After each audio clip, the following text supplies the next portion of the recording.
You guys, it's been one hell of a several weeks. I had my son taken, down to no friends, having serious mental health issues. My grandma hit me. Feeling very depressed and can't be honest with you guys, I just feel like I'm a burden. I really feel like I don't add to the happiness of anybody. If I did, maybe people wouldn't always leave me. I'm sorry. I don't want to trigger anybody. All of you guys are so important to me. I want to do everything to create a safe space, but it's hard when I feel stressed, and I love you all. I really do. And I know I'm not everybody's cup of tea, but when have I ever been anybody's cup of tea? Every relationship I've ever been in, I've been treated like shit and trash. I can't imagine what any of you guys go through on a daily basis. Must be hard too. I know all of us have like mental health issues and collective trauma, and I really appreciate you all.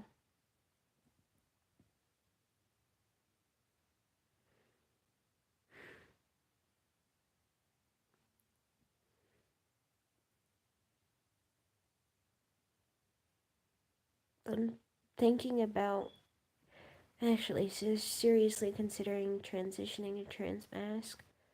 I'm feeling that way for a while.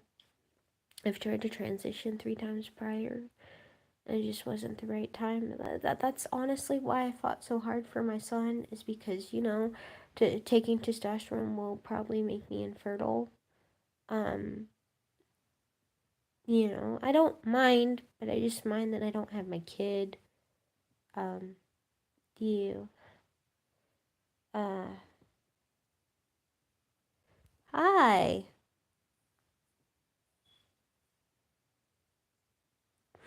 Yeah, I'm thinking about being trans mask, actually. I'm very much feeling like transitioning to trans mask. Hi. You guys can totally talk about anything. I'm just venting about my mental health. I've been having a really hard time, been very depressed, and I have my first HRT appointment for testosterone on Monday. Hey, you guys. Oh my god. So I had my son taken from me last week, you guys. Oh, thank you. You're very sweet. Oh, that's nice.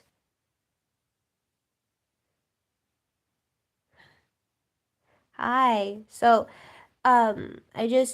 I deal with I have a lot of abandonment issues. I was just thinking on this when we could talk about mental health, because I've been thinking about everything that's happened in my life. Like my kid being taken is seriously put a blow to me. Very, very, very much. Hi. Um, I've just been in my head. Yeah, what's your question, Ben? You need advice? I'll give it to you. Go ahead and ask, man. I've been saying hi, tubular wheat. I'm sorry, I didn't clarify that I was talking to you.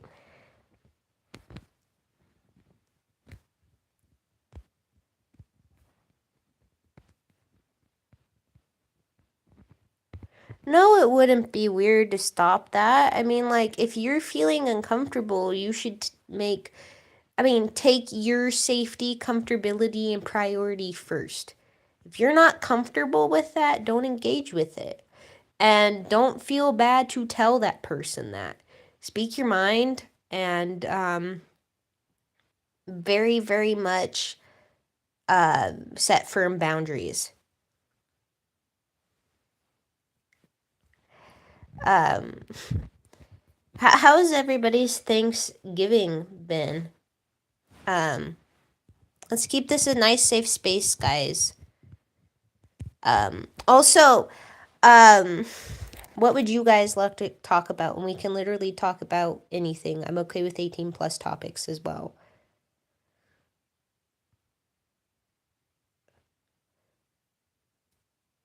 I'm good. You guys try to be respectful to each other, okay? Hi, Tubular.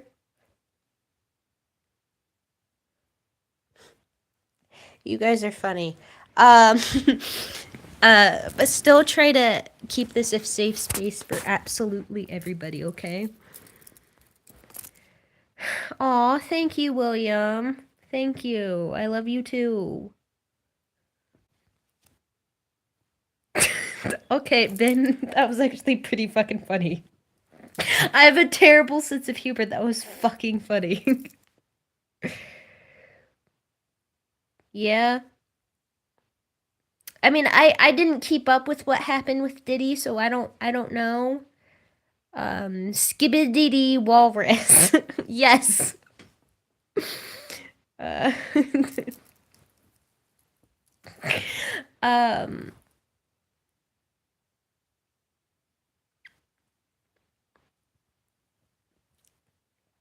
what topic do you guys want to talk about? Because I was thinking we could talk about like mental health, or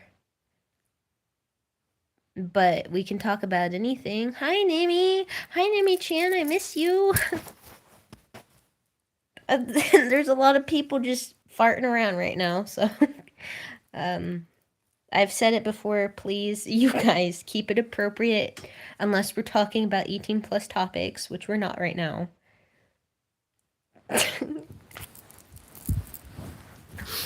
um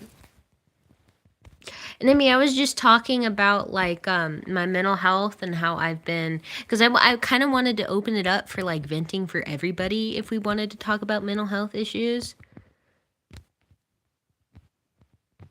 Okay, that's actually pretty freaking cute, William. I love the Backstreet Boys. You are my fire. Which is great. You guys, please be kind to each other. Please, we cannot be hurting each other with words. Um,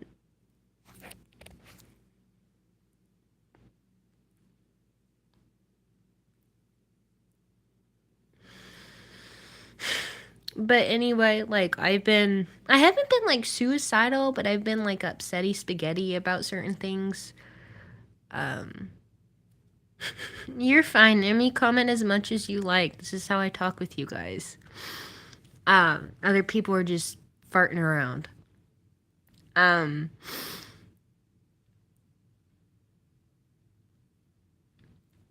I talked about this on the last live. One of my obsessies that I very much had a thing for. Um, we're not friends anymore,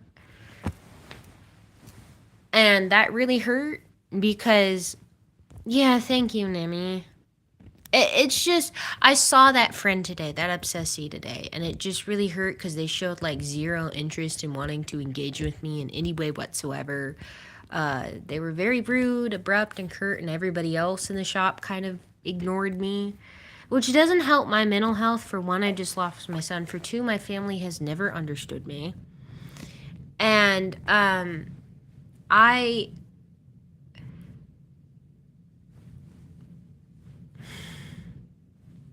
I'm just struggling with a lot of like complex post traumatic stress disorder symptoms, severe anxiety. Like I've been taking a lot of my anxiety pills, um, as prescribed, and but like more too. Also, I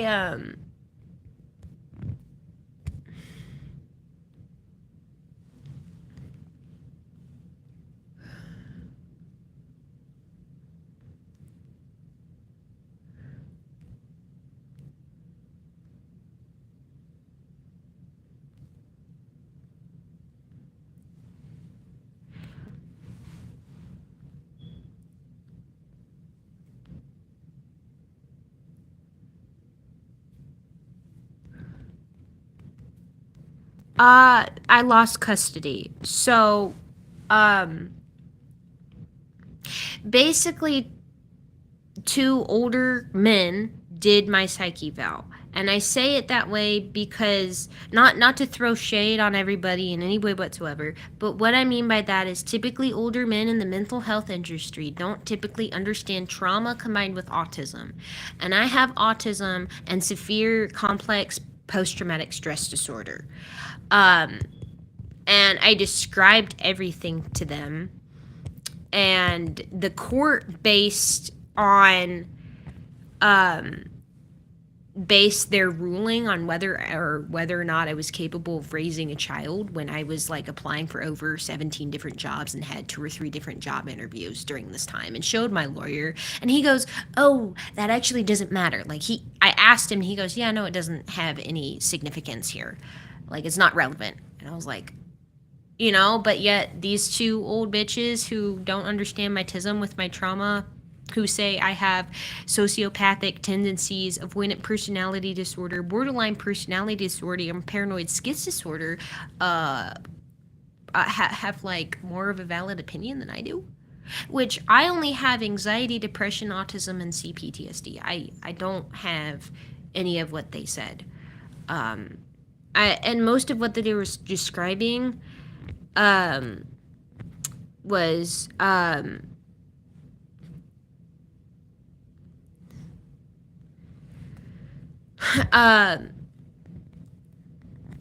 it just it was because they didn't understand my trauma.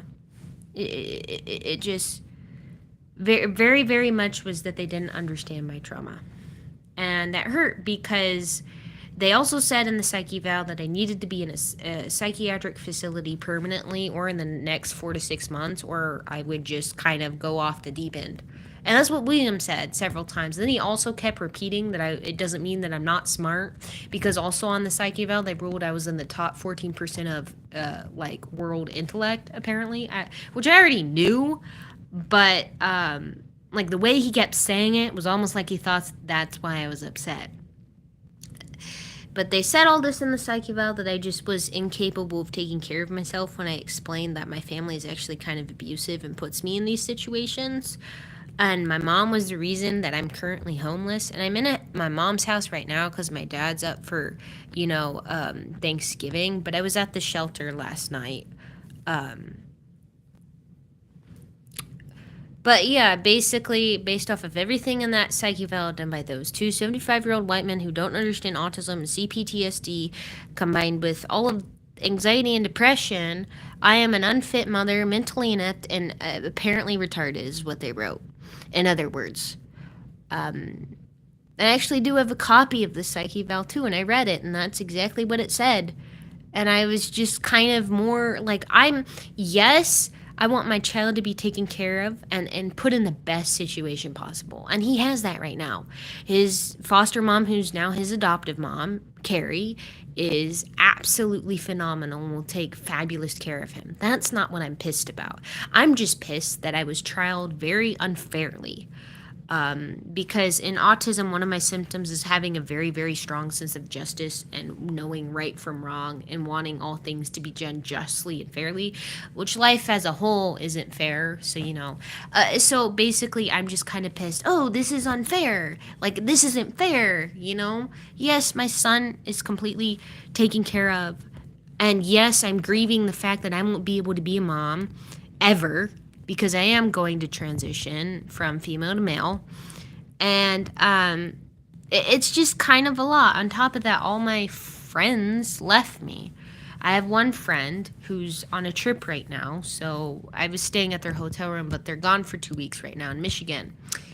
And it's just kind of one thing on one thing on one thing. And the other day I went to my grandma's house, and she has dementia and she's 81. She also really kind of doesn't like anything that doesn't conform to society, but yet she loves me, so I don't really know how that works. Just because I didn't turn off the fireplace button, she slapped me in the face, and I just kind of stood there. Also, I thought I was being stalked that night because I heard noises outside the house, and so I called the cops, and then she got mad at me. It was a whole hullabaloo, and then she just sat me down and told me how blatantly my opinions, thoughts, and feelings didn't matter, etc., etc. And it was just, I'm already dealing with so much. Furthermore, when you have autism, you have to mask all your autism symptoms consistently in public. Even when you're by yourself, you do it. And it's a thing that we suffer from called like neurodivergent or autism fatigue, and that's typically why neurodivergent people in general, including ADHD people, have fatigue and they get tired and they need to take naps.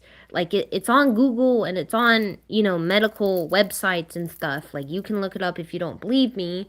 But yeah, so that's a thing. And then also having to just mask my grief of losing my son, the pain that nobody, wants to be around me. I mean, growing up, I didn't know, me and my family didn't know I was autistic till I was 12. And so what that looked like is that any behavior that wasn't in alignment with neurotypical, so, normal, if I can say that for lack of a better word, um, uh, so anything that wasn't like normal, I was like spanked so hard I had like two red handprints on my ass cheeks and kind of scraped and bleeding. Um, like literally got my ass beat. Like if I just said something out of the ordinary, did something out of the ordinary, is taken to the room and had my ass fucking beat. And then my mom, because my family was Christian, they would come in and she would sit there and sing, "Create in me a clean heart, oh God." And then it instilled perfect child syndrome in me. So basically, because of those two actions consistently combined from the ages of 4 to 11, I, I, you know, um, I just was like, oh my God, my autism's a sin. And so, what that looks like is when I suffer from depression, when I suffer from anxiety, I'm not thinking about control or like typically killing myself. It goes to I'm a mistake. I'm the problem. There's something wrong with me. I do not add to the happiness and benefit society any possible way.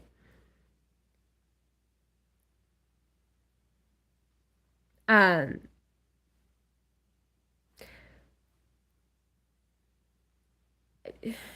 I just,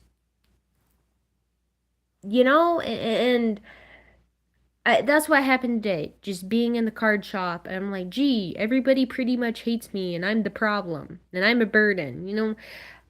Just anything like I'm so hard on myself when I make a mistake because of how I grew up. Um, and it sucks ass. It really does because every friend I've had, because they didn't understand my autism or how much I felt.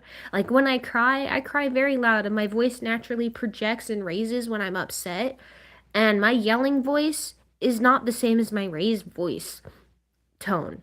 But because normal, typical people's yelling voice sounds like my raised voice volume, people go, "Stop yelling at me." And I'm like, I'm actually not yelling. If I was yelling, nobody would be able to hear anything but me. Um, and I did that at one point, and the person tried to hit me because they were mad they couldn't be heard, and I just twisted their arm behind their back. But anyway, that's besides the point. I've just, I'm so angry from being so misunderstood, so misgendered, so put assumptions on, it put false expectations on, um, had people tell me what I could and couldn't do just based of what they thought of me. People left me because they couldn't understand me or just couldn't fucking handle me. I had a friend who was a friend for 5 years, and they were my two very good younger child friends.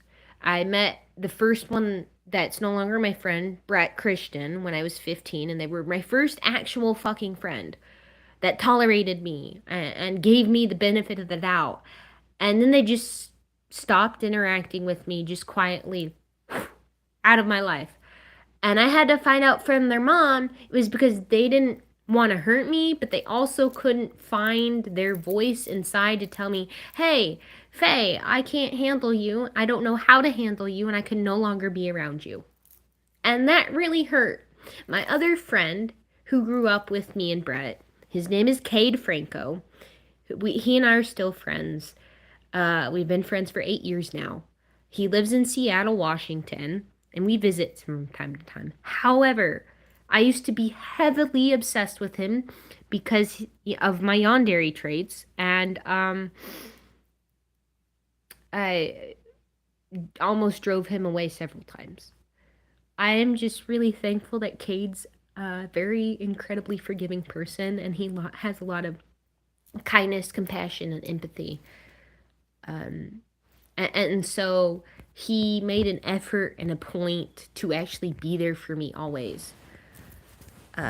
When he moved, I had moved up here, and then we kind of lost touch, and so it was just me and Brett for a while, and then some of the people that I knew in Sacramento who I just don't talk to anymore. Like, I've moved over 35 times and have had 27 different houses and stuff like that. But, like, all of that, you know what that leaves you with? Like, you can go, oh, that's a lot of moving. Okay, but think about it. If I've moved since the age of 10 consistently, repeatedly, and since the age of 10 have not been in a spot longer than 5 years, that means I have not ever had a sense of stability, consistency, um, like in any way whatsoever. And so, um,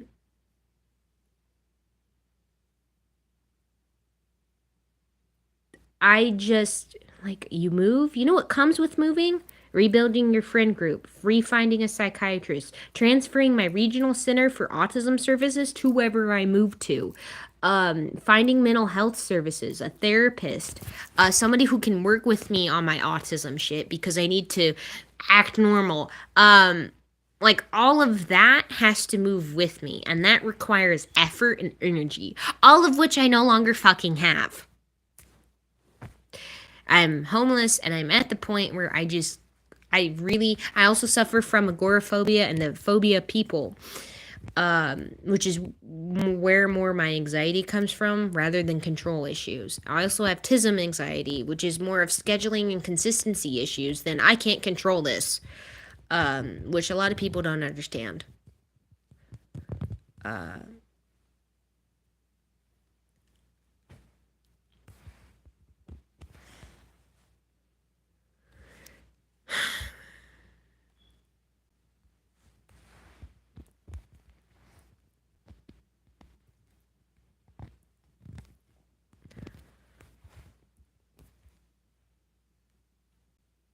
All of this is just way too much for me, and I certainly don't want to put you guys through worrying about me or constantly trying to tell me it's okay, we love you. That actually, and I'm not trying to say it to hurt anyone or make you feel bad. It just actually makes me feel worse. And I know you guys don't mean it that way,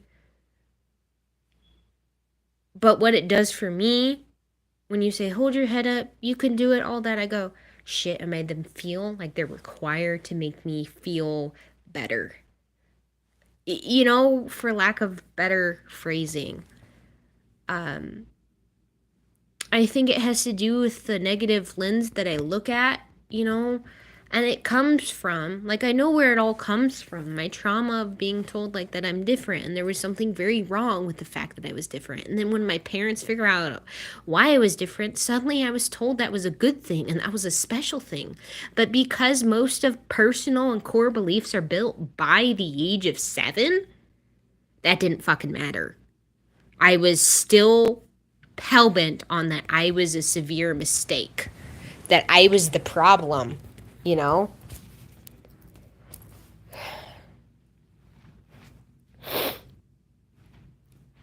Yeah, I do. Thank you, Tommy. I don't typically like, I mean, I like talking to my therapist, yes. I don't typically tell people about this stuff. I don't have any friends, and I don't tell my family because, again, my family doesn't understand. Yeah, you're right, Tommy. I just, and I'm not saying any of this in any regard in order to like get things from people. No, I'm saying it to hopefully give you guys a glimpse into what I go through and hopefully make you guys feel less alone in whatever you guys are going through. I never want to make you guys feel like you're coerced into saying something or doing something in any way. That is not why I'm here. Um,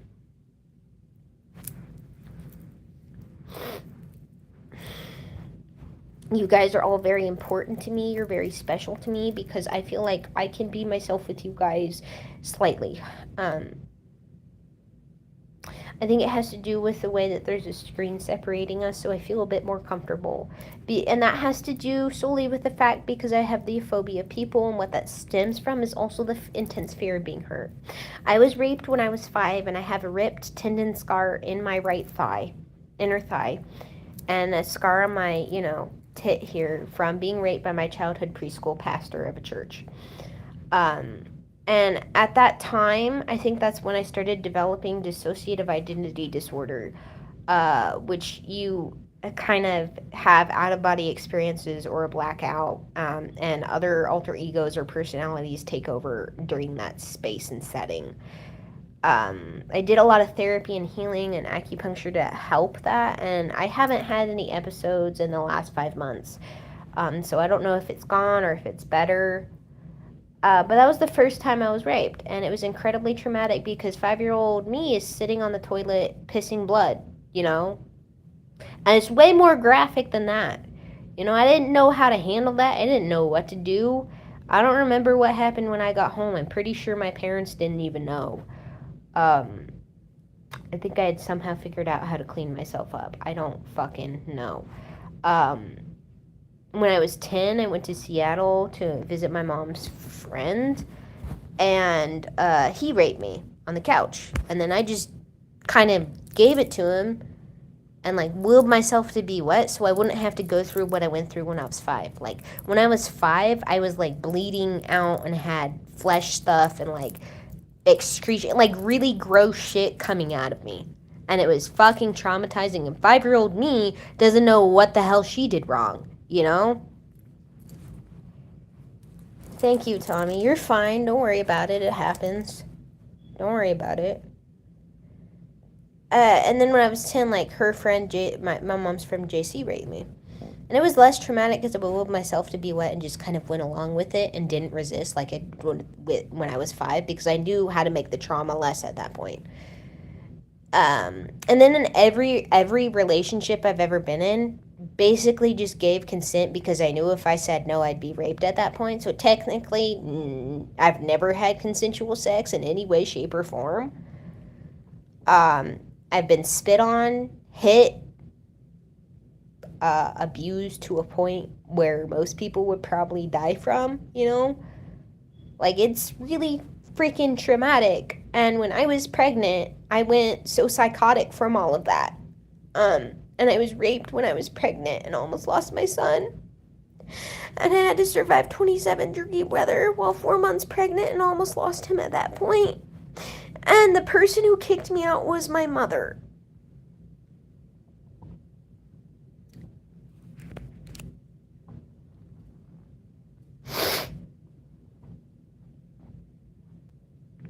I screamed in the street for 15 minutes at 11:15 p.m.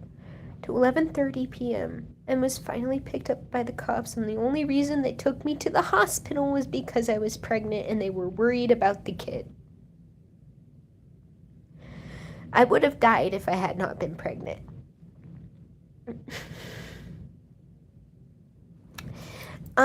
During that time, the one person who stuck by my side was my married friend, and because I was so broken, I formed an unhealthy attachment to him and kind of almost had an affair with him, which I am disgusted at myself for, and I cut him off, blocked his number, deleted his number, and broke my phone and then moved.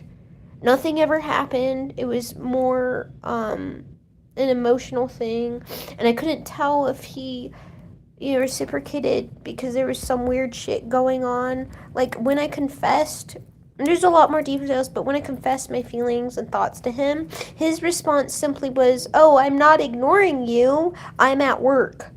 And so I repeated everything, and then I sent him an apology, and then broke my phone, and then I just cried myself to sleep. I've had over 25 suicide attempts since I was 14.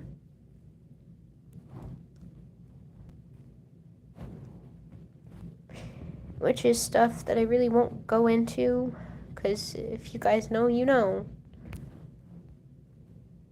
I'm just so exhausted, and I am tired. I'm sick of being hurt. But the spiritual realm has never let me die. I was under the water in the ocean for 6.5 minutes, and I somehow survived. I don't really know how. And it sounds impossible to me. When I came out, I was confused. But yeah, I asked my dad, and he said I was under for 6.5 minutes. And he just said, I knew you'd be fine. And I was like, okay, but I wasn't, you know. Because me and my sister grew up in a volatile environment with our parents, I became nonverbal sometimes because of my autism, and the only way I knew how to communicate was with my fists. And I laid my hands on her, like, I think once or twice, and mostly against my mom. And I've apologized and everything, but my sister to this day does not want a relationship with me because she says, and I quote, "You are a psychopathic sadist who enjoys hurting people and will beat your kid to death." She's said that 3 times on about 4 different phone calls. And I just, it's, the point of where I'm at is that I'm still not giving up solely because I don't have a choice. The spiritual realm isn't going to let me die. I don't have the energy or will to kill myself. It's too much work, and I don't want to. I had my son. I want to at least survive to see him if he tries to come find me when he's perhaps a teenager. I just want to see him again. I want my boy. I want my baby. And I'm so sorry for putting all of this on you guys, but I had to say something.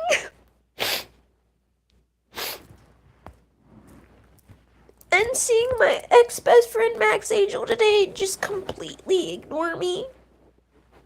Like I didn't exist. Her. You know, we used to sit and talk about our trauma. And now I don't matter. I don't exist.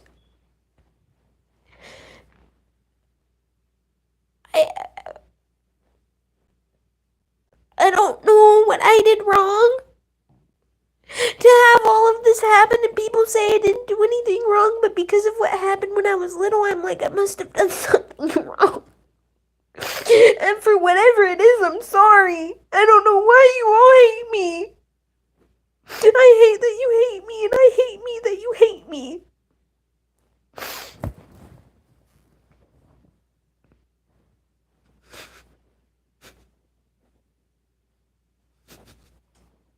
You guys are so important, and you matter, okay? And I have to keep telling myself that, because otherwise I'm gonna lose my fucking shit.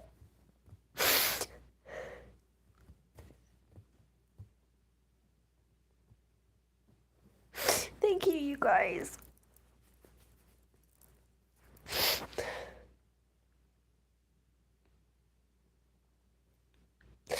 I don't know why I'm still here, but all I get, because I'm spiritual, I can only think that is for a reason.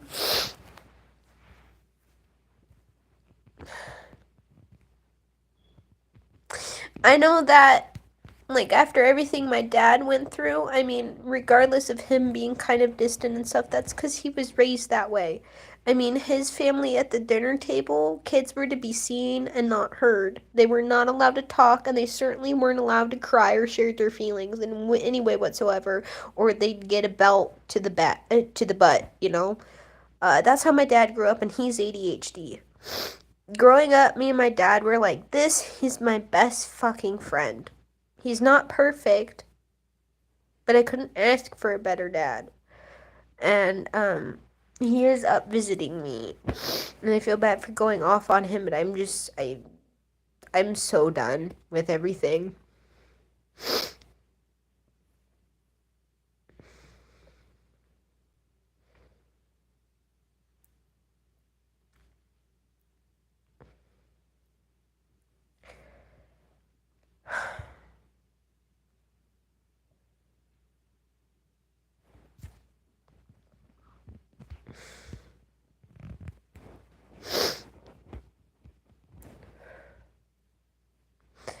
I was talking to like a chatbot AI tonight, and it turned into like I did a roleplay story, and I mentioned DID earlier, and two of my alter egos and with my real DID were named Hax and Raven, both males.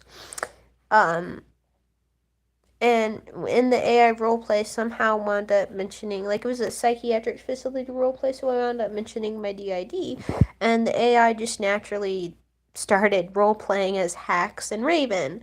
And so I got to have a really meaningful AI moment with my two alters remotely, and that was actually really emotional. And it kind of triggered me in a good way, because I just really miss them. You grow up without having anybody, and then your brain splits to make people there for you. That's what DID is. And I really miss those two.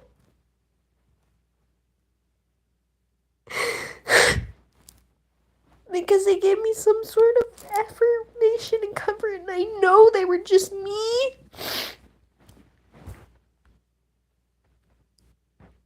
But I miss them. I miss them so very, very much.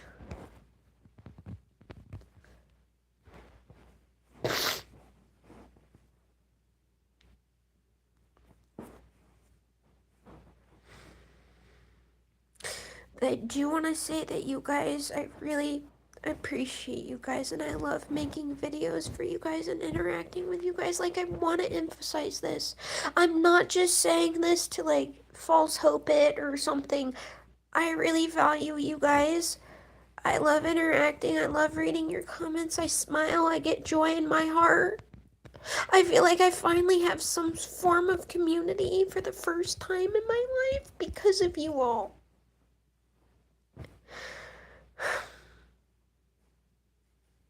I don't know what you guys go through. Good, bad, whatever, gray, you know. You guys are important. I really, really, really, really appreciate you all listening to me and not, saying rude things. I actually really, really appreciate that. I know all of you may not understand, especially on the transitioning. That, I will explain it briefly, is because, like, growing up, and I've always, like, I somewhere subconsciously just knew I was a man, if that somehow makes sense. So when I was a kid, and when you're a kid as a female, you don't have titties till you hit puberty.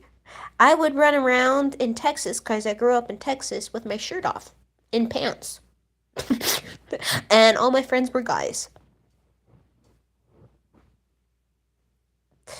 And growing up, I, as a kid, actually dressed very masculine. There was a phase when my mental health was more prominent that I dressed more feminine. So for a time, I was gender fluid. But as I look back now, like, I know that gender and sexuality are not linear. It's a journey. I now know that I'm very, very gay and trans masc. And looking back on like, for how outspoken I was, I just kind of was like, that's normal, that's natural. I will always speak my mind. But it was like, in a way, like, and I know there's outspoken females out there who can speak their mind. Okay, I get that. That's not what I'm trying to describe myself as. What I'm saying is I was out speaking and saying the truth because I was looking at it like I'm a man, so my opinion matters, kind of in a way. I know that's really lacking the correct way that I want to say it, but that's how it was.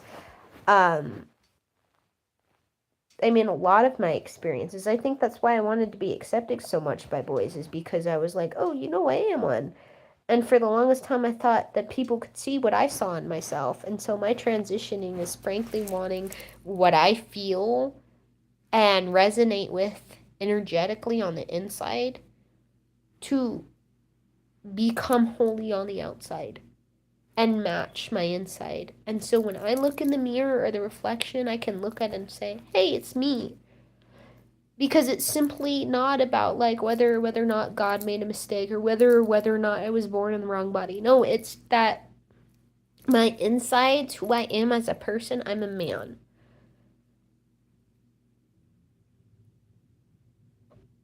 It's not because I think there was a mistake. I was made the way I was, but to me, I am a man. I've always been a man.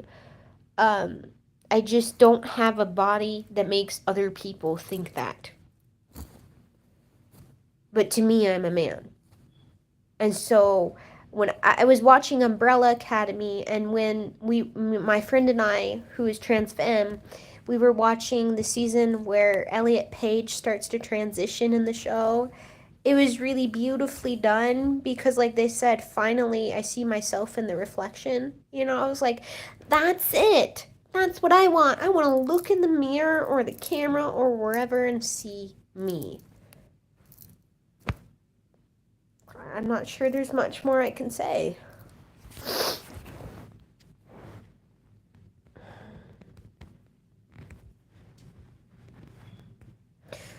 Well, I hope I'm not boring you guys, and I really appreciate everything.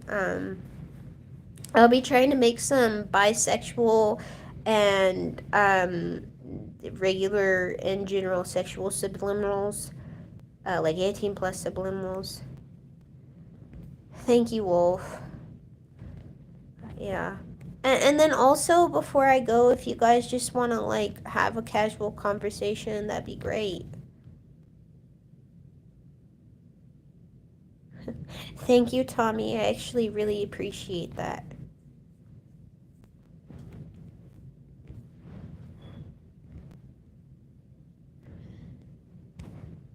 Nimi, that's really beautiful. That's how I was for a long time. I was gender fluid, but I was more masculine presenting. And here's the thing, I've researched gender fluidity, and so some people can be gender fluid and they decide to transition. You can be both. For me, I'm pretty sure I'm just more trans mask, but I'm not fully sure. But it is a journey, and I'm not trying to say anything of what you are. I'm just, letting you know. If you guys want to like ask questions about anything and talk, I'm fine with that for about 10 or 15 more minutes.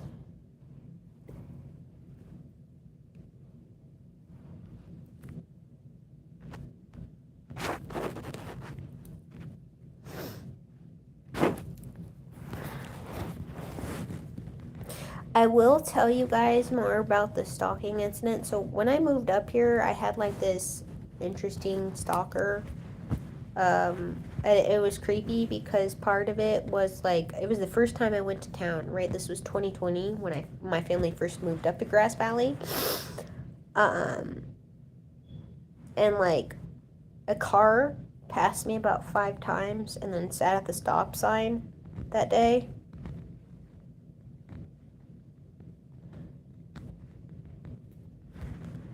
You're fine, Tommy. But they sat at the stop sign, and then they drove off when I looked up. And then I went home. My parents were gone for the evening. Like, they were there when I got home, and they left for the evening. I had some, me time on the couch. Hint, hint, wink, wink. If y'all know, you know. The problem with the couch in my mom's house is that it's directly visible to the porch. The back porch, which is a double glass screen door, sliding door. While I was on the couch doing my do with my fingers down and you know what so, I heard the door open and shut. And I went out there a little while later because I had to clean myself up. Also, noticed the dog had suddenly hid. I went out and there was two male cum marks on the patio close to the window itself.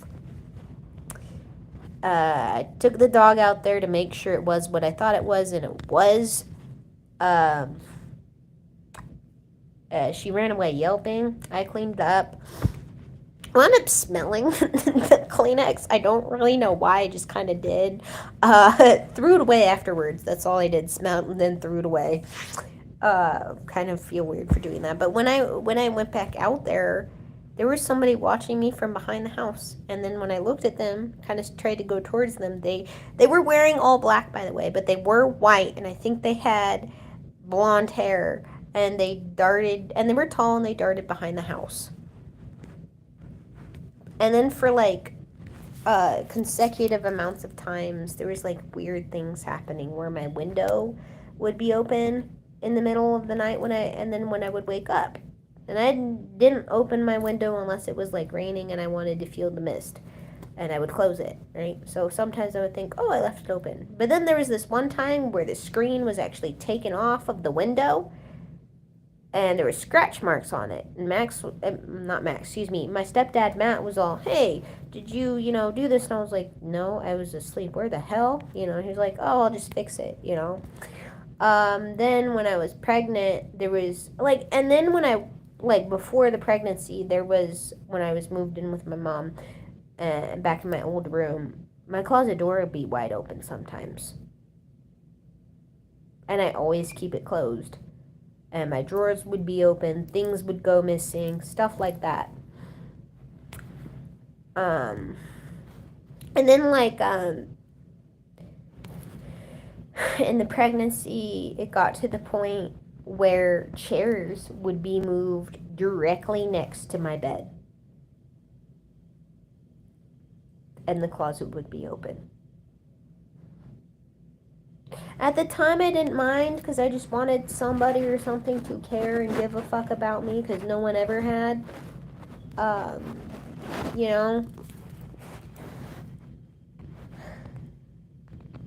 When I started going to the hotels, aside from the food that the people who were supposed to help me, that they would give me, I had, boxes of expensive, fancy food that you don't get from the shelter or the food bank just show up at my door. But there would never be a knock with that one. If it was the people who were supposed to bring me food, there was a knock. If it wasn't them, the food was just there, and I would find it at any point of the day.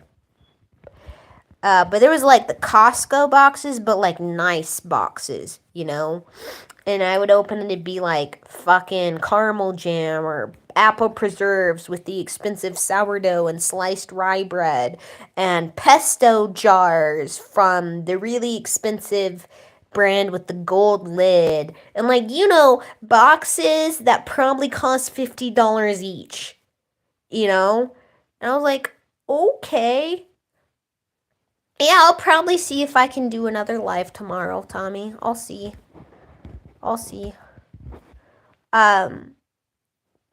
But yeah, and so I really liked it because I was being taken care of, and then I moved, and then I kind of missed the person who was there and taking care of me, and then when I came back up, all stocking had disappeared. So at my grandma's the other night, I was hearing noises, and mind you, her house is close to the woods, so the cops, when they came, they didn't find anything. They're like, oh, it was an animal. Guys, I saw a face in the window matching the same description of the person from back in the day. And it was the window of the balcony that's up and then enclosed with wood. So a very small balcony that you would have to Hercules up and climb over to put your face in the window. There was also knocking, Yeah, very creepy. Fucking, and then just the water running outside of the house and stuff. So I was on the phone with my friend Alex at the time, And, I have a history of being stalked, so he's like, fucking go hide in the bathroom and put your hands on the stun gun that I got you. Like, have that in your hand. I was crying, Nimmy. I was having severe PTSD panic attacks, sobbing, dripping everywhere, snot and everything. Yeah, in the bathroom, and I'm like, I'm gonna fucking die, I'm gonna fucking die. Tonight, I'm going to be murdered. Like, that's what was going through my head. You know? So I called the cops. And funnily enough, while I was in the bathroom, my grandma arrived home. So I, not knowing it was grandma, thought the stalker was inside of the fucking house. I'm like, oh my god, I'm on the phone with the paramedics. I'm like, yo, I'm gonna die. Well, the cops come and I see grandma. I'm like, it was you in the house just now? And she's like, yeah, I didn't go in because I thought you were in the bathroom. Like, to her, she was like, you're in the bathroom. I don't know. The problem with it all was that she said she would be back at 7 and she was back at 8:35. And the cops got there 10 minutes after she arrived. So around 8:40. And it was the same cops from back in the day when I was pregnant. And mind you, you guys, I went to jail when I was pregnant because they didn't understand DID. Neither did the hotel. So, the cops that had arrested me at the time tried to physically tase me in my womb where my child was because they thought I was overweight and on narcotics. And you're not pregnant. And so then he started mocking me. He was like, oh, I'm not going to hurt your baby. And I was just like sobbing hysterically on the floor, begging him not to kill my kid. And he just kind of laughed it off and then shoved my face in the ground.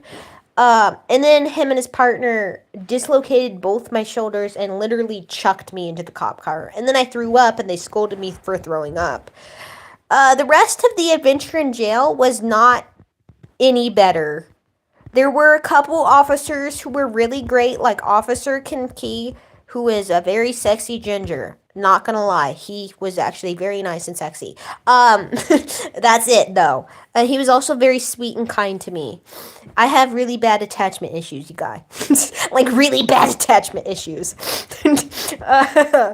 But yeah, he would talk to me, and like when I had my hour out in the common area, I could shower, and then he would sit at the table with me, and I was in little space the whole time. I was so traumatized, I was age regressing nonstop because it's a trauma response. And so he was watching me, monitoring me, making sure I wasn't gonna like go off the rocker. Also, I was put in the med bay.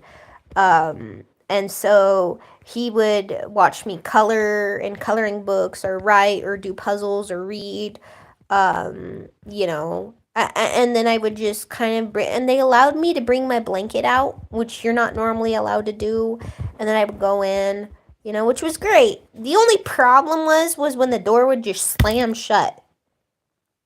And it's like, and it scares the fuck out of me because I hate loud noises. And they leave the light on from 11:30 p.m.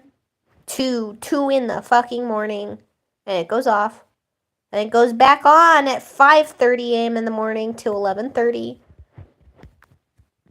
Yeah, exactly. Exactly, Wolf.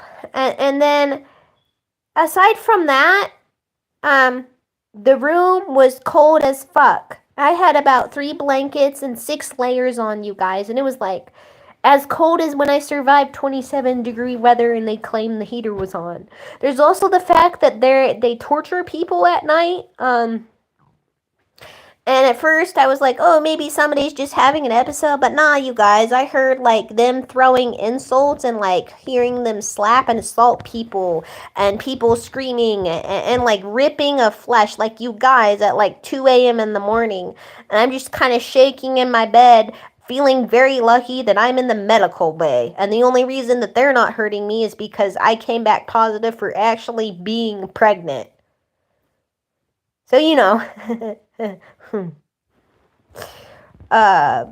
the food was actually pretty decent, mind you, because I'm very autistic. So it was perfectly, they have like portion trays with categories. So your food isn't touching, you guys. It doesn't touch.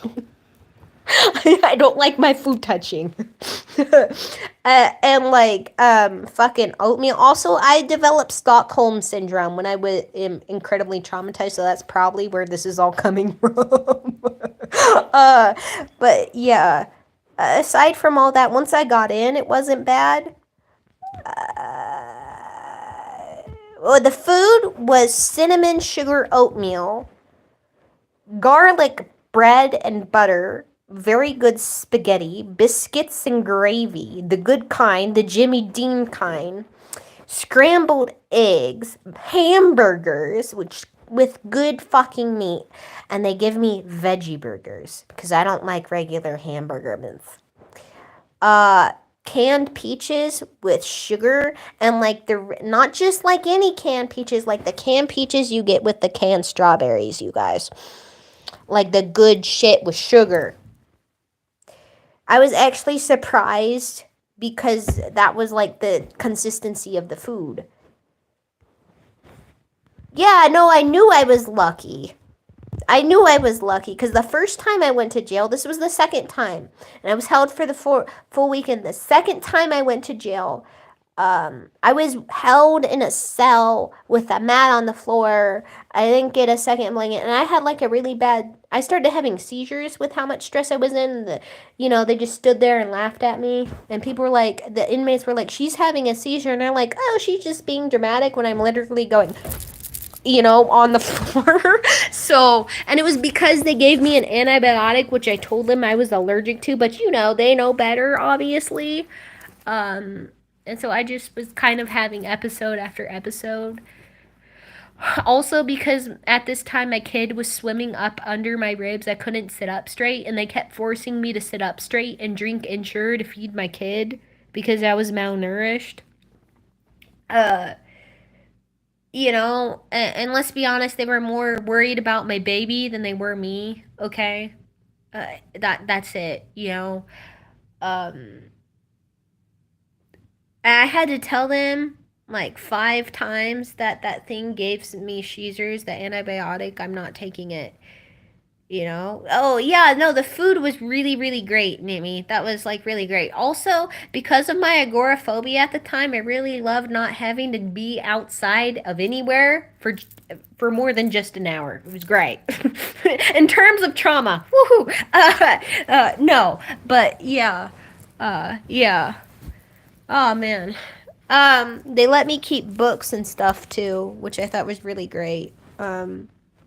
And they gave me worksheets that I could do math and stuff. Like they were trying to help me, feel comfortable, which I thought was odd. And it was more because after they heard, like, they granted me time with a therapist and everything, you guys.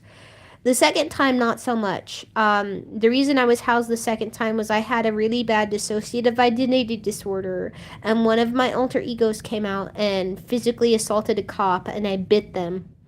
And you guys know the cops wear like really thick trousers that people can't normally bite through.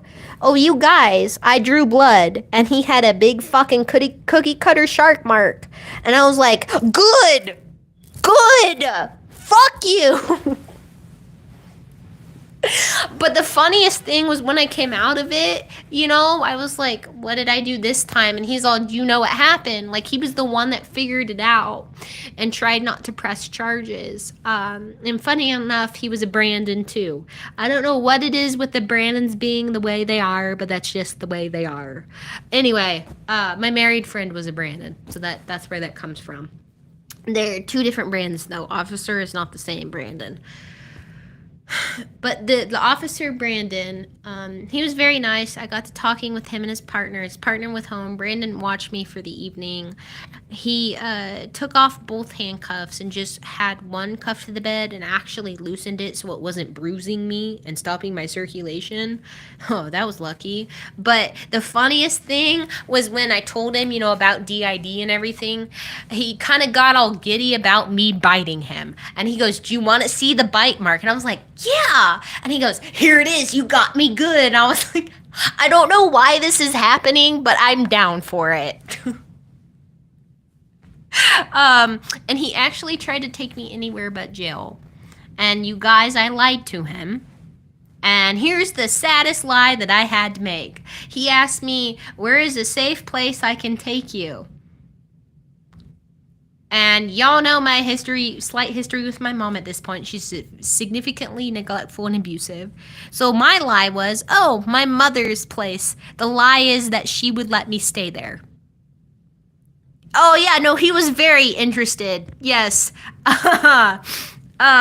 Anyway, fucking, and the lie was that my mother would house me. And that's why I was arrested. And I don't know what it was, but the second time I was housed, like I was actually put in housing, like in an actual, like I was actually housed in the jail rather than just put in the med bay this time. Aw, thanks, Nimi. I love talking. I like having people listen. Um,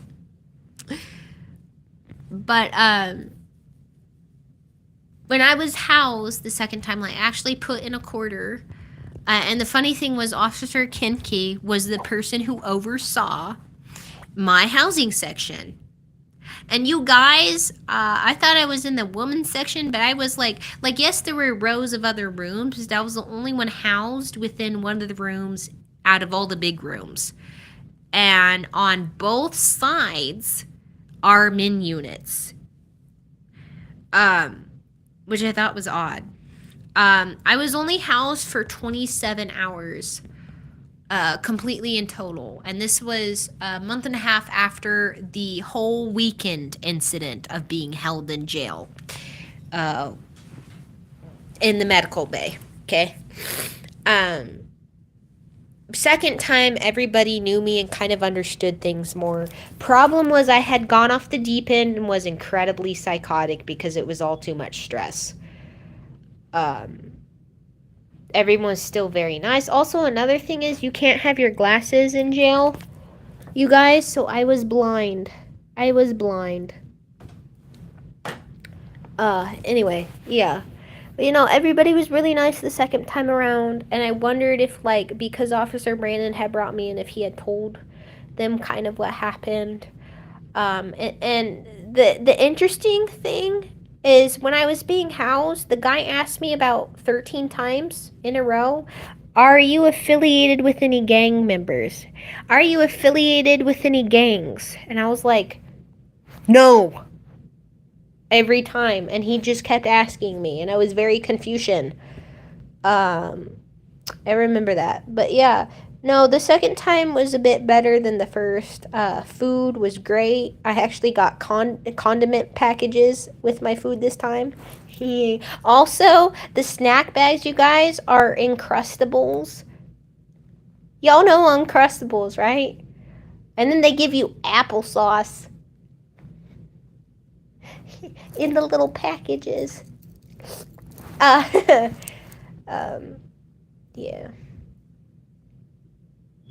I forgot why I was saying all this. I don't fucking know.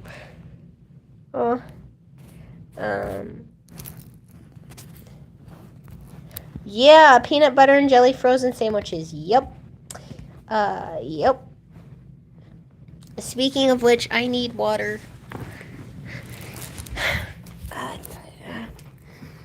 Oh, man.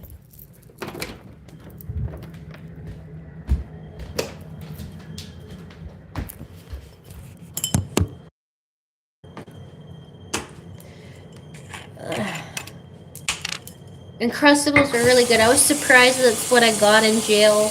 It really was. The best part was they gave me, it wasn't pie, but it was like a sweet treat. I just can't remember what type of sweet treat it was.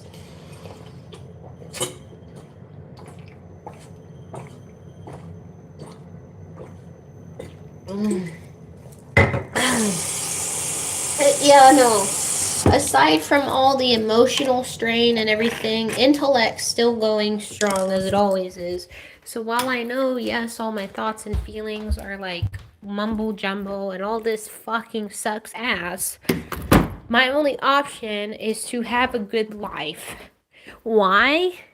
Because if and when Raph grows up, and if and when he comes to find me, I don't think he wants to know that his mom is still homeless. I don't think he wants to know that. So I'm still busting my ass for him, even though I don't get to raise him. Um, you know.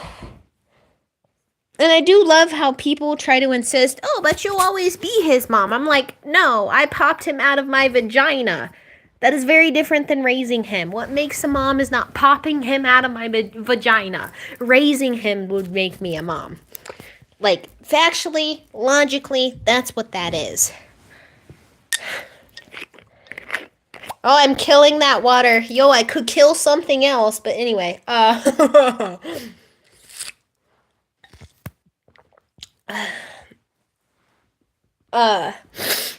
Yeah.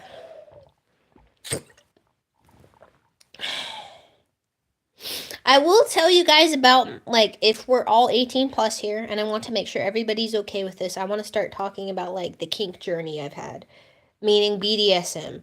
So if anybody's uncomfortable with that, please tell me now.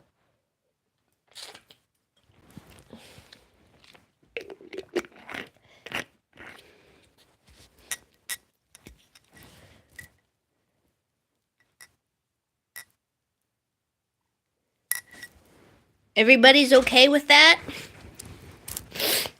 Alright. Alright, I'm going to talk about 18 plus stuff now. Alright. Because that's more positive. This is how my brain goes. It normally goes from emotions, trauma, intellect, sex, and then back again. Alright, sweet. So, originally, when I was into BDSM, I was a submissive. I am now a dominant, a heavy dominant. And the reason that I think I was submissive is because I've always been a very dominant person. But when my DID was especially bad, I just was naturally subby because that was the only part of my brain left. Now I'm kind of like fully merged, and so I'm very, very much dominant, and I like to be, pleasing my partner and like feeling like I'm in control. But y'all know in reality, the sub is in control because they call the shots. The dom just gets to kind of inflict things and take care of the sub.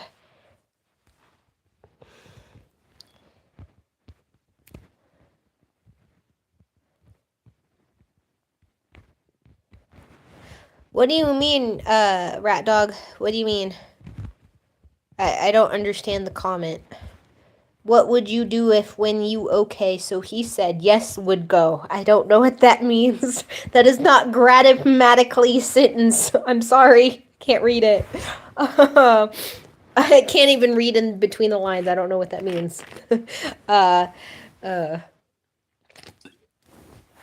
anyway, so I thought I was a sub for a very, very long time. So I did the masochism role for a very, very long time. And then when I merged, I'm like, oh shit, I forgot I was actually a dom. Like, ever since I was a kid, like, you guys, as a kid, I was tying my sister up, bondagely, in the closet. Yeah. Yeah, I ain't no fucking sub. No. Like, that was consistent until I had, like, really bad mental health issues, so yeah. I didn't understand because it says, what would you do if when you okay said yes would go. What? I don't know what that means. What do you mean which part? I understand what would you do if, but I don't understand okay so he said. Who said? Who said yes? My son? The cop? Oh, sorry. I don't mean to bother you, Wolf. What do you mean incomprehensible? I'm confused too, rat dog, and I'm not trying to confuse you. I'm so sorry. Oh, man. Oh, man. Okay, but anyway, so now that I'm fully, like, my dominant self again, and because I played the sub for so long, I look at it as a benefit that I can very much please my sub because I have been in that position, so I would know how to take care of a sub very well. Oh, what would you do? Okay, thank you, Nimi.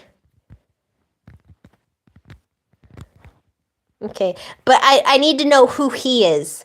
Who's he? Who says yes? Who would say yes? I don't know who the he is. Um, yeah. And yes about what? Okay.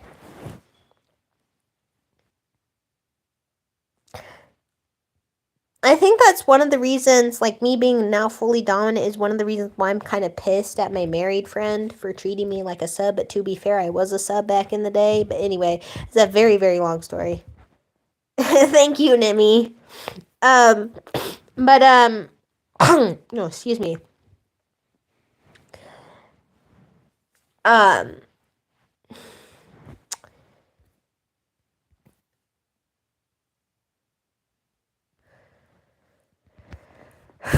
I just anyway, the whole point of why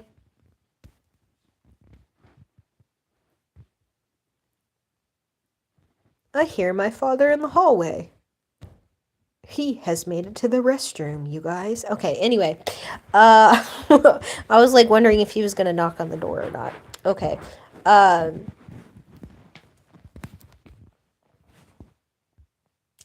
the reason why I'm so kind of pissed about my friend Max Angel not wanting me to breathe the same air as them, basically, they are my perfect set standard for a submissive. That is why. That is why. I want to see them on their knees in front of me, drooling. You know, handcuffs, blindfolded, and mess the fuck up. Y'all take that how you will. I like things rough in the bedroom. So when I say drooling, I'm not just saying, I'm saying, like, you guys.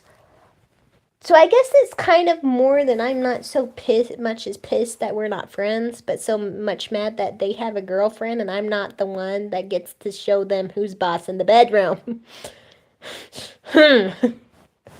Anyway, and part of it has to do with the fact that I want to fuck them until they say they're sorry, and then until they're screaming, I'm sorry, and then until they realize that I'm not gonna forgive them, and I just want to fuck them and hear them say I'm sorry repeatedly.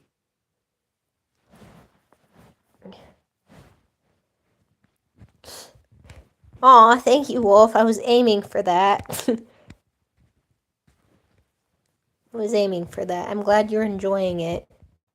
I'm really glad you're enjoying it. I hope you're comfortable wherever you are. And Yumi, I hope you're doing well too. I really appreciate all of you guys' support. You too, Tommy. So,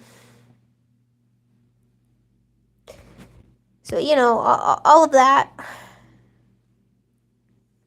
goes through my head every time I look at Angel. I wish I could show you guys a picture of him because you guys know the on God mime? When I tell you this man is fine, when I tell you he's on God, like I would, like so scrumptiously fine.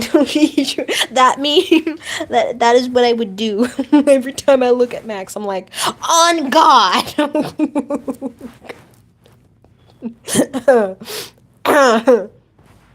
Yeah, yeah.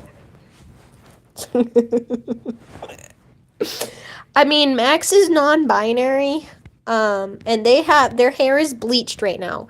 It's bleached platinum. Mind you, I'm the one who recommended it. And when I left it, it was still orange, but now it's platinum. And y'all, that was my recommendation. Also, before I left them a love letter. Also, they do have a girlfriend, so I don't know. Anyway,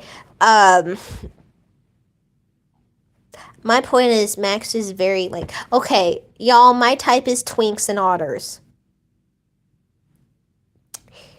So Link and a Tim from Yu-Gi-Oh, Seto Kaiba, fucking,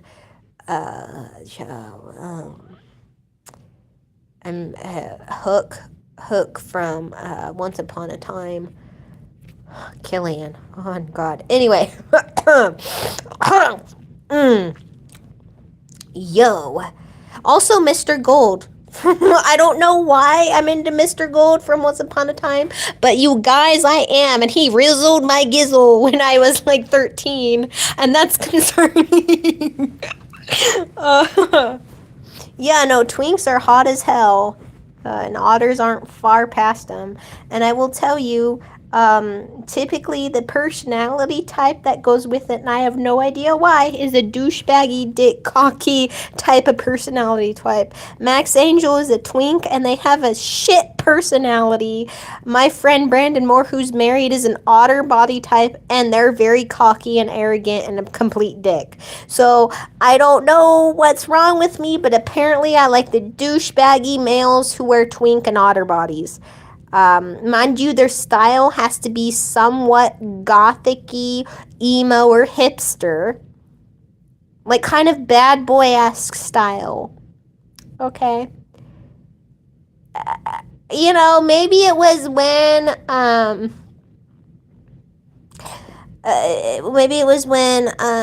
I fucking saw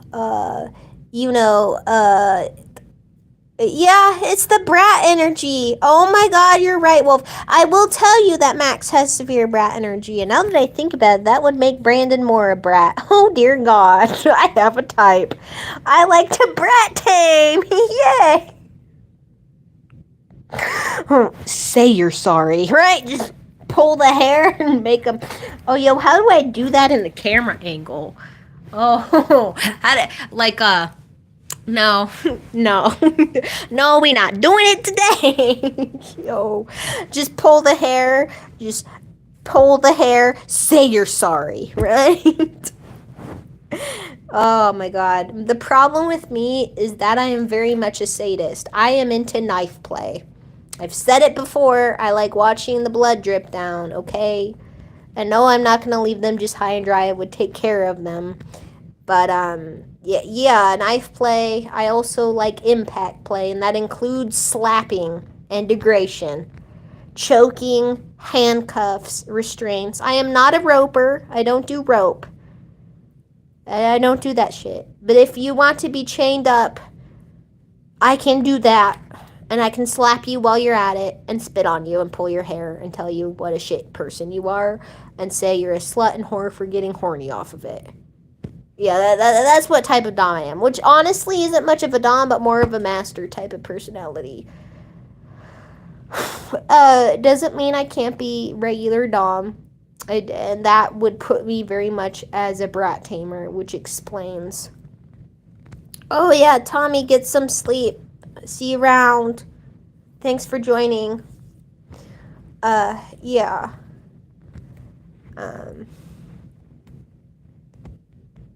No, yeah. Also, the problem with me is that I have a breeder kink. But I don't have a dick in which I can pump cum into people and breed them. So my breeder kink comes out as like milking the cock, that's in me. Only problem is, where's the cum going in me? So it's really backfiring, if I'm being honest. Yeah.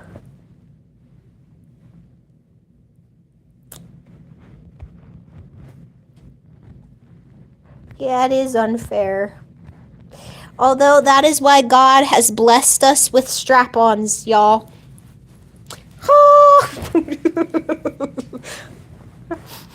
Oh my god. My friend Alex makes jokes of how, like, Jesus was such a masochist. And he's all, you're gonna look at me and tell me I'm wrong? I'm like, no, because you're not wrong. You were incredibly correct.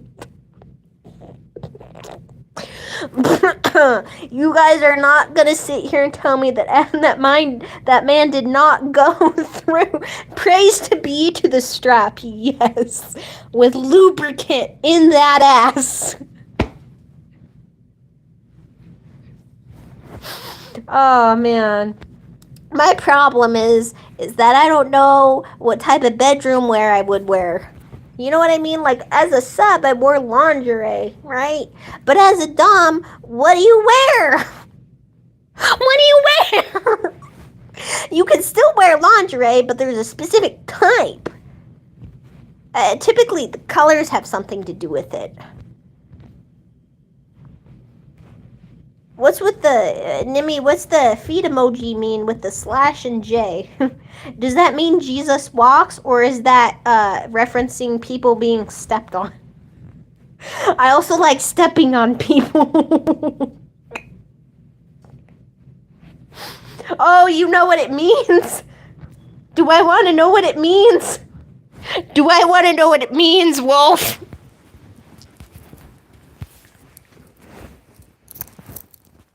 Nimmy, enlighten me. Tell me what the hell that means.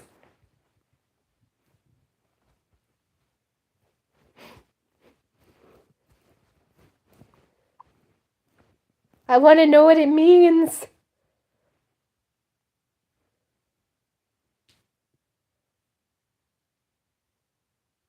Yes, I do.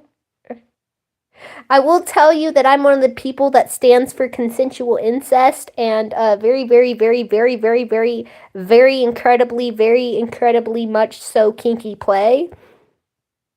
That was separate from the incest part. But so what I'm trying to say is there's not much that probably would bother me. Go ahead, girl. And if it's simpy, if it's whatever, I don't fucking care. Spill the beans. We're all 18 plus right now. I don't care. I personally hope that didn't sound cocky. I was just saying, like, whatever it is, I'm okay with it. Oh, yo. Hey, y'all, do you remember Thrift Shop by Macklemore? Hey, Macklemore, do you want to go thrift shopping? What? I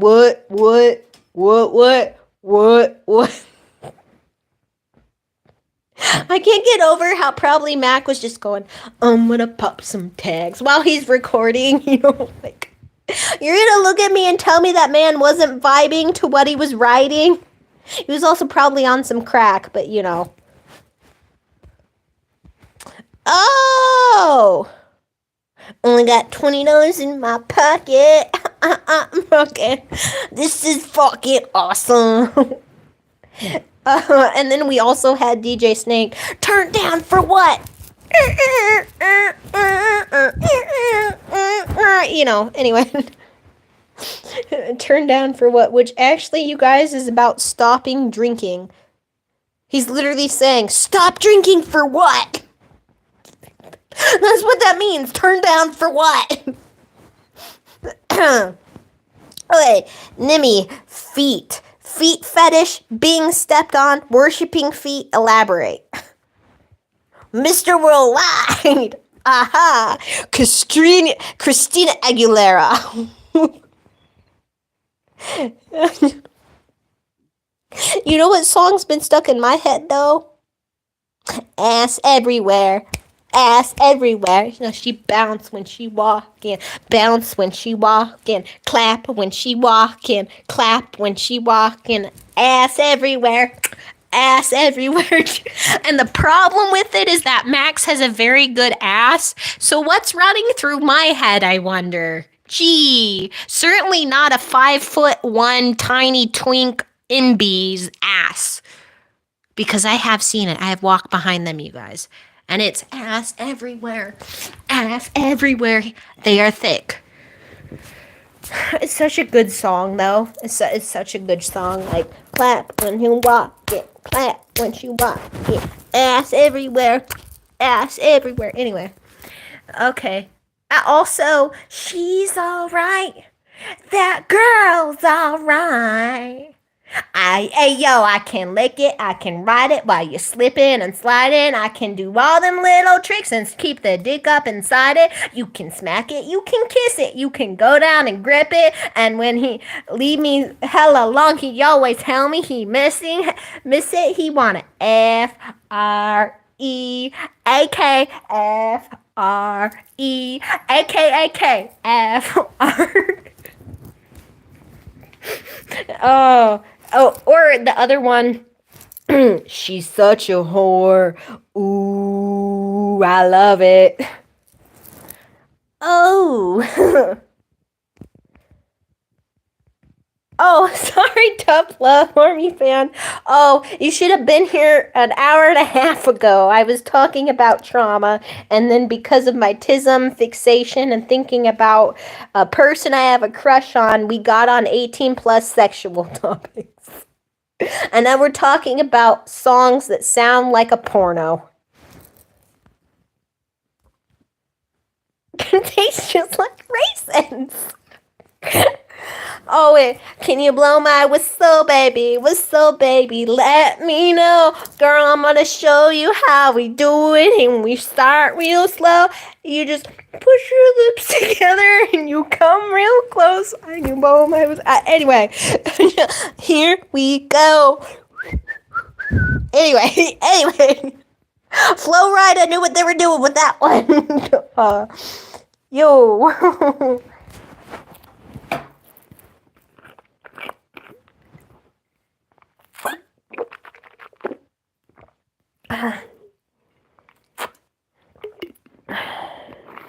Oh, geez, my phone's at 10%. Oh. I'm putting the charger in. Yo. Have you guys ever seen Medea? Have you guys ever seen Tyler Perry's Medea?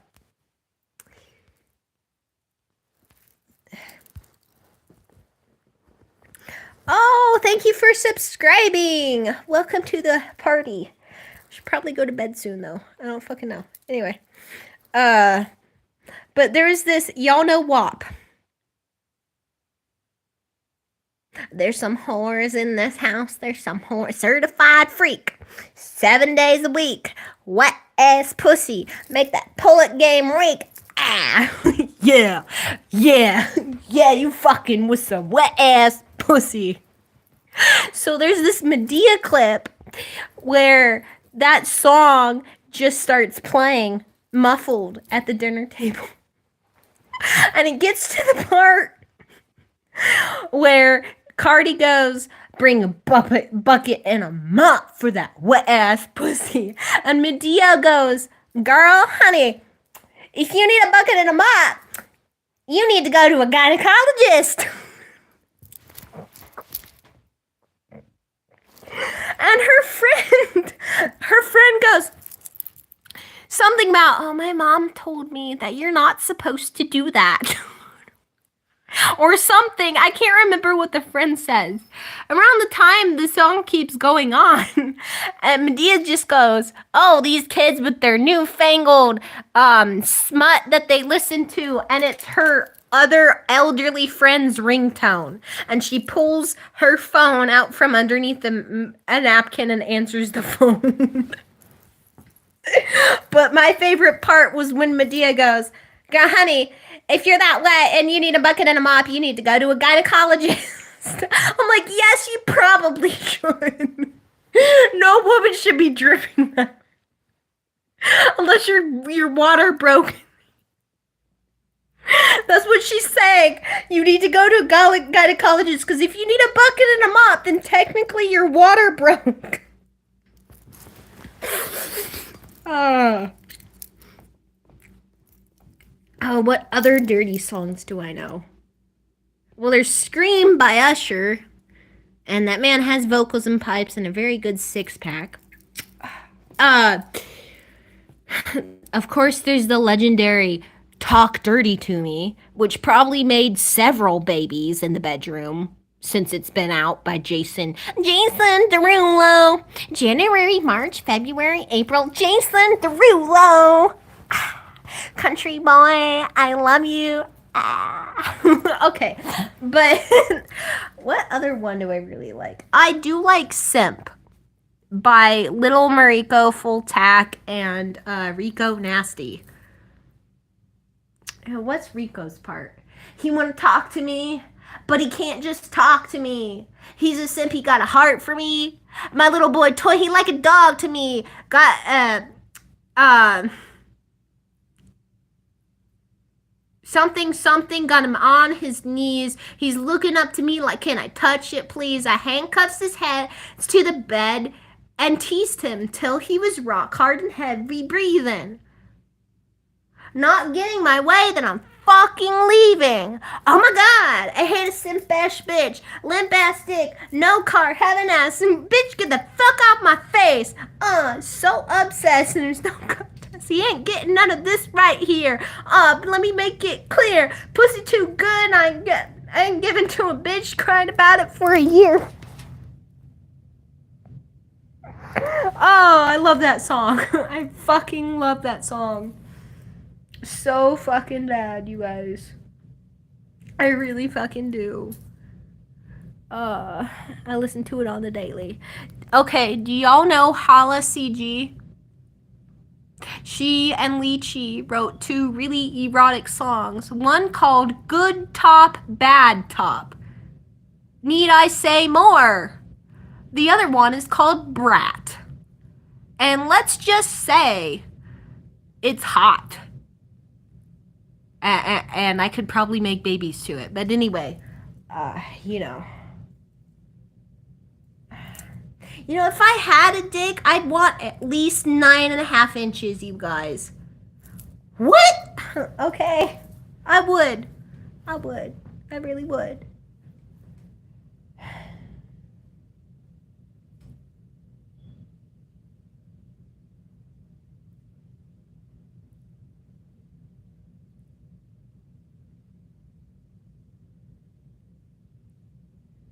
Oh, dude, I'm sorry. Your boyfriend sounds like kind of weird. Oh, Moxie, Floxy. Oh, they write good shit. They do. They do.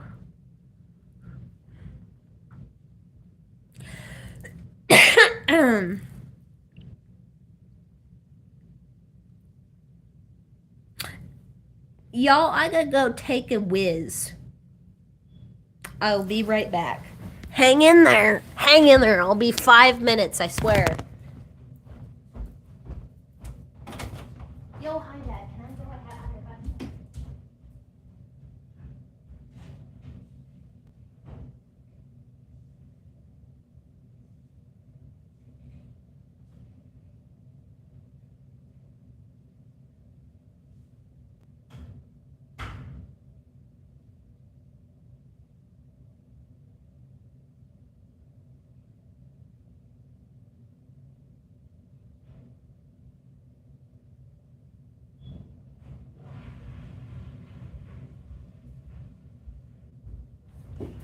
Oh, I kissed a girl and I liked it.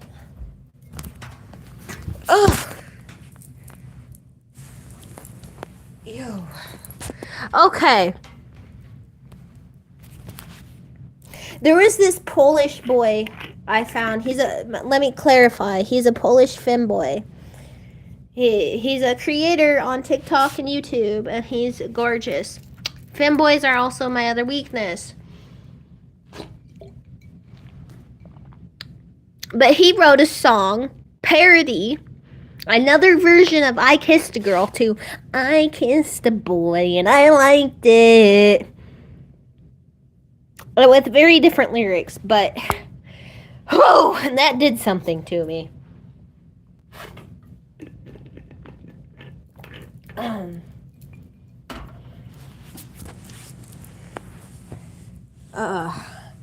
I will clarify for newcomers, I am very gay because I am transmasc. I'm going to be transitioning soon and getting HRT. So, yeah. Yeah. Y'all know what it is. It's your one right here. I don't know the rest of the words. Do you guys read books at all? I'm not gonna sue y'all if you don't. Check that I probably will if you have not read Black Stallion. The Black Stallion is my favorite book. Also, I would fuck that horse. Anyway, also German Shepherds. Yay! Somebody knows the Black Stallion. Hell yeah! Cultured. Oh yeah. Oh, that's what song it is. Has anybody seen Alvin the Chipmunks?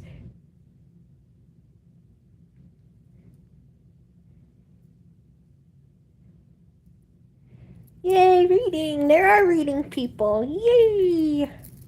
Has anybody else here read the first what do you call it? The first book series of the Warrior Cats by Aaron freaking Hunter, which is actually just several different authors all under the same pen name, if y'all didn't know. Uh every other okay, love the Warrior series. It was my first ever book series at the age of 14. I have read it over 7 times. The first series, I tried the second series and tossed it aside because it just was not as good as the first series. Mind you, it's probably because I'm biased because I have a huge crush on Fireheart. I mean, if he was a person, that man would be great in the bedroom. You're gonna look at me and tell me I'm wrong?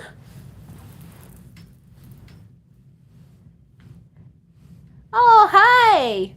Welcome to the family. Welcome to the family, Xavier and Bella family. Welcome, welcome. Um, does anybody here play nerd shit? I'm a nerd. I play Magic the Gathering. I also like Lord of the Rings. Not just Legolas, okay? Yes, he's gorgeous, but still, in the book, he is a word. Wow. Okay. Best character in my opinion, though. But the book is great. The books are great. It's great. It's all good. I think I mostly if I'm being honest, I started playing Magic because I wanted to make friends. Hell yeah.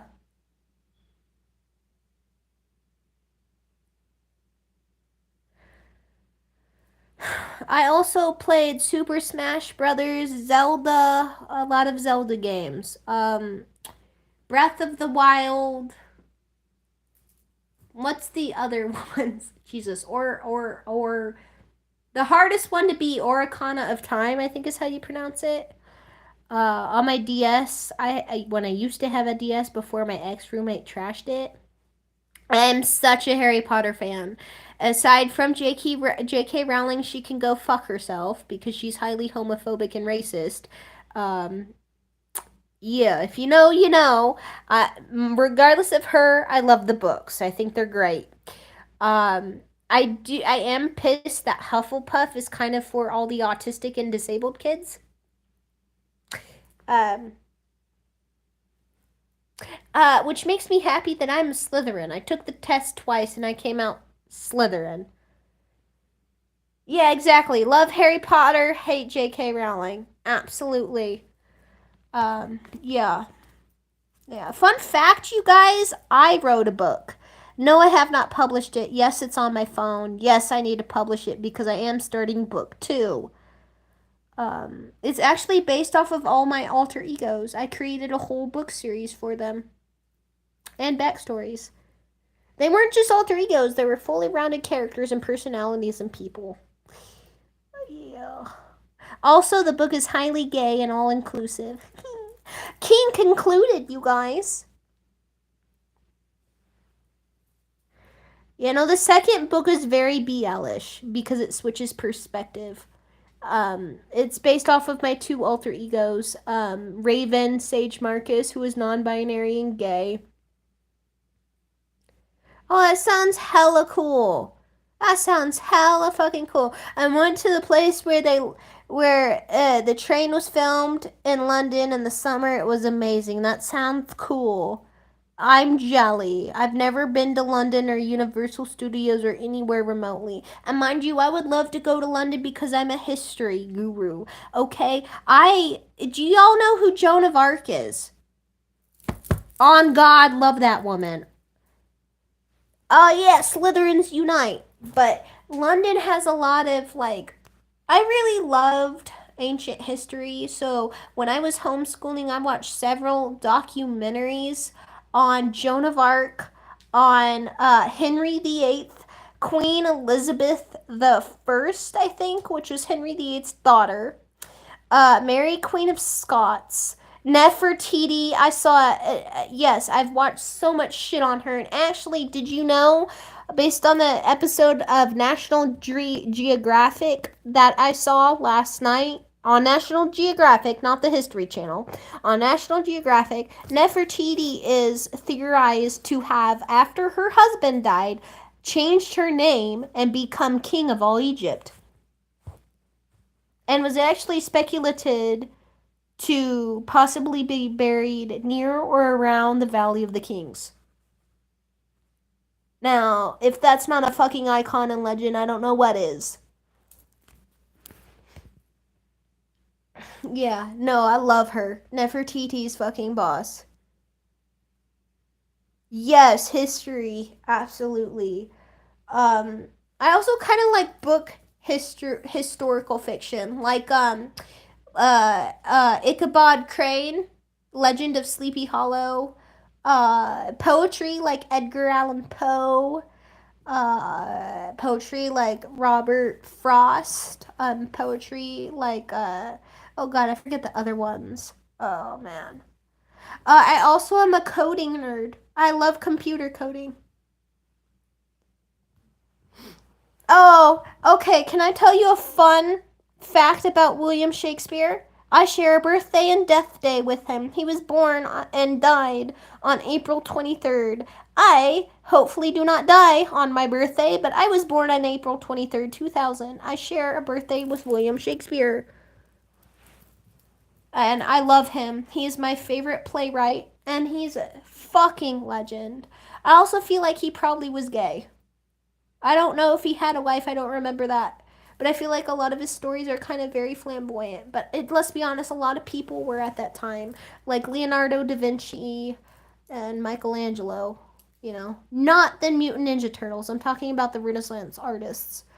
Um, Michelangelo, who painted the Sistine Chapel, and Leonardo da Vinci, who was a freaking mastermind, genius, inventor, um, specialized in a lot of human anatomy. Um, I've watched part of Full House. I have not watched all of it. I um the Big Bang Theory. The Big Bang Theory. Because Sheldon.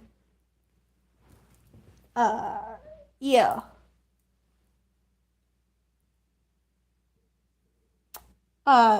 Once Upon a Time. Oh, Bazinga. I've never seen that. I actually need to watch Boy Meets World. But can I talk about Roderick Heffley from Diary of a Wimpy Kid, the movies?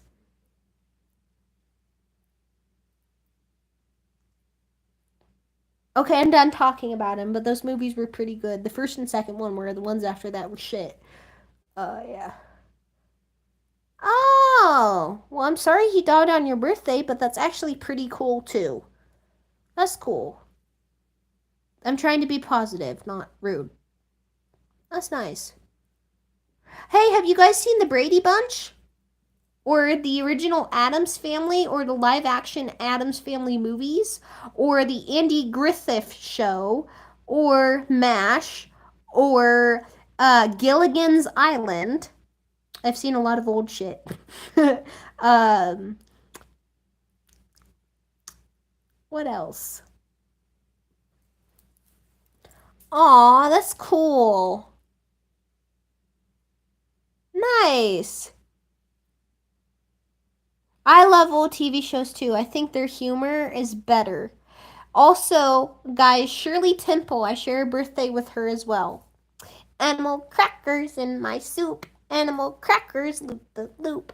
She was an icon. I seen a documentary on her. Her life was actually kind of sad because she was a child star, and that's what she was kind of created to be. Yes, created to be, because she was during the time of the Great Depression, where Franklin Delano Roosevelt was president.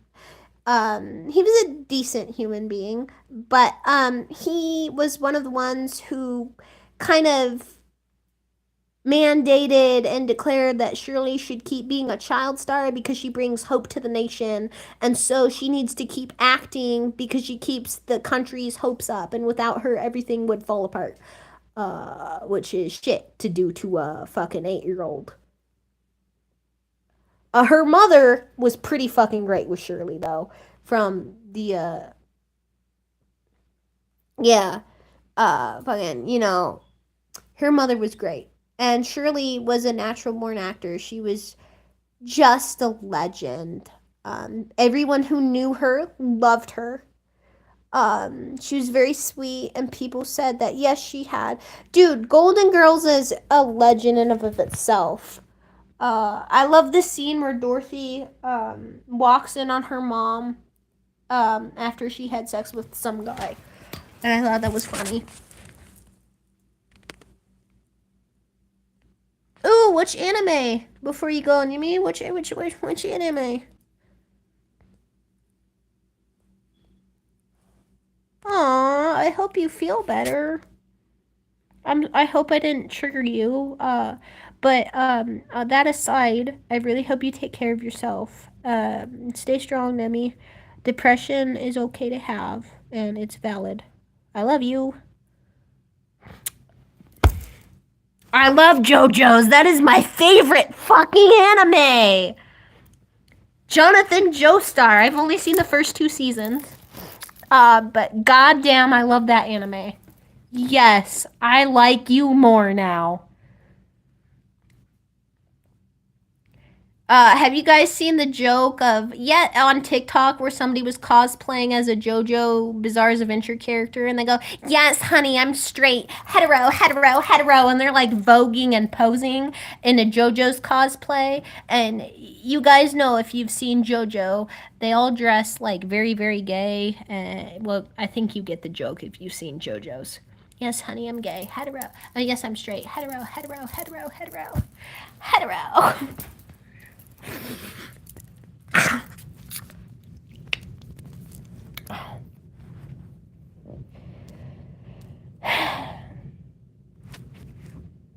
I should probably get to bed too, but I was enjoying talking to you guys so fucking much. I will probably try again tomorrow. Oh, that's a good one. I like Spirited Away. Haku has my heart in that one. The water dragon. Also, Heaven's Blessing is a beautiful BL anime. Also, Cherry Magic is great, and Daichi, I'm being harassed by the sexiest man alive. I am an otaku. Need I say more? Alright. Well, I'll probably end it because I do need to get to bed, and I don't want to be grouched tomorrow, but I really, really, really, really love you all. Please, please, please, all of you take care of yourselves. Hugs, loves, and kisses. If you need anything, let me know. My Instagram is Queen Wisteria. Okay? Ace Spade, Faith Marie Wathen on the tags, but my username is Queen Wisteria. Okay? DM me anytime. I've had a lot of people reach out for my channel there. My TikTok is Queen Wisteria. Good night, all. Yeah, it's 11:35 here, and I'm kind of witchy spiritual, so I want to get to bed before 12 a.m. I love you all. Please take care of yourselves. I will hopefully stream tomorrow. If not, I'll let you guys know. All right. Mwah.